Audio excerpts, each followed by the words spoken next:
Pengadilan Negeri Kota Bekasi kembali menggelar persidangan kasus dugaan tindak pidana pencucian uang. Sidang kali ini berlangsung di ruang sidang Sari 2 dengan agenda keterangan para saksi dan menghadirkan saksi ahli TPPU.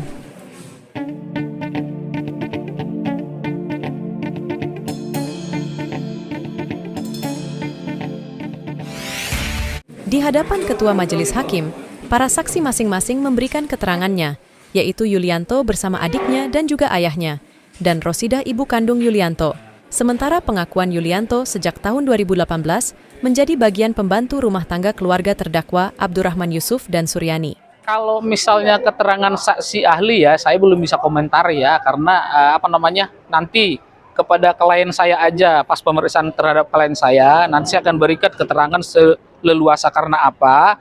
Pertanyaan yang mau saya tanyakan tadi tidak sama dengan pertanyaan lawyernya si Michael, Anton, dan juga satu lagi Eko Darmanto ya. Nah, kemudian untuk sidang hari ini benar-benar kita sangat kecewa ya, sangat kecewa dalam arti yang pertama surat panggilan itu bukan dari kejaksaan, tapi masih melibatkan kepolisian. Jadi saya nggak tahu nih apakah memang benar-benar anggaran kejaksaan itu tidak ada, seperti yang pernah dijelaskan oleh salah satu jaksa yang namanya Harsini terkait fotokopi berkas, katanya tidak punya anggaran untuk fotokopi berkas. Jadi saya semakin yakin nih, kalau kejaksaan itu, Kejagung itu tidak punya anggaran sebenarnya.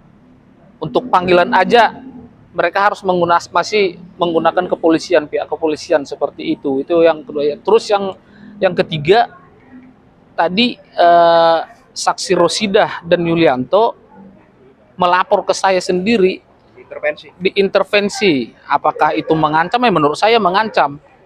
Kalau misalnya tidak menerangkan bahwa ini semua Suryani segala macam, ya saya akan ditakut-takutin pakai rompi merah katanya. Ya, rompi merah. Jadi tadi saksi Rosidah itu nangis ngadu ke saya.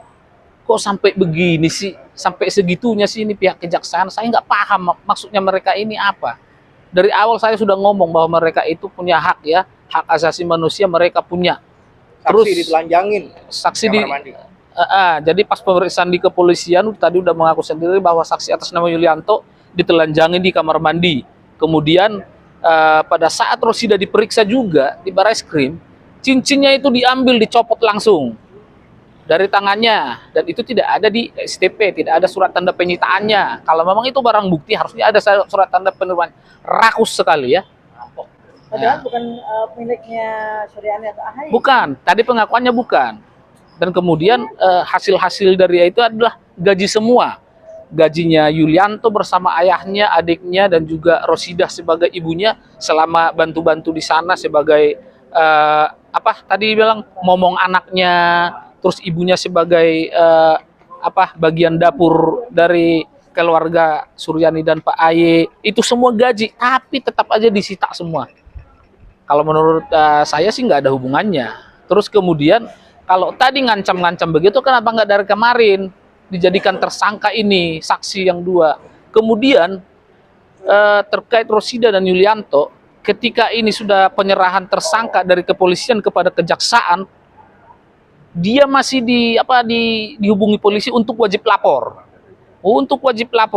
Dan ketika ditanyakan sampai kapan, ketika Rosidah menanyakan sampai kapan kami akan dipanggil begini, jawaban kanit menurut pengakuannya tadi, menurut keterangan dari Bu Rosidah, jawaban kanit sampai Suryani selesai masa tahanannya. Wow, sangat mengerikan ya, sangat mengerikan. Jadi ya kembali itu tadi, kalau mereka memang tersangka, kenapa nggak kemarin pas penyerahan tersangka tahap 2 mereka dijadikan aja tersangka berbarengan dengan Ekel dan Manto gitu.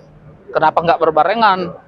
Jadi ya ini saya bilang kayak dagelan lah persidangan ini. Kalau misalnya hakim selalu mengingatkan saya untuk tidak berdebat, tapi kalau nggak didebat, di mana keadilan? Saya juga sebagai penegak hukum sangat malu mempertontonkan proses persidangan yang seperti ini. Sangat malu saya.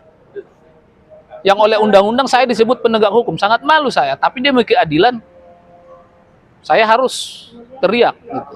Sementara Ardian selaku saksi ahli TPPU hadir di persidangan agenda keterangan para saksi kasus investasi bodong. Diduga ada perbuatan menyamarkan, menyembunyikan, nanti terserah majelis hakim ya memutuskannya ada tidaknya TPPU. Kira-kira begitu. Untuk saksi Pak, apa bisa memberatkan kasus? Kalau ahli itu nanti menguatkan pertimbangan hakim aja, menguatkan pertimbangan hakim. Semua terserah hakim ya. Teman-teman para korban, harapan saya kita rapatkan barisan, ayo kita kejar aset-aset, kita cari semua barang bukti yang disita oleh Bareskrim. Buat teman-teman semuanya, tolong kita rapatkan barisan, kita kawal sidang ini. Oke? Diusahakan semua para korban datang setiap sidang. Oke, itu aja dari saya.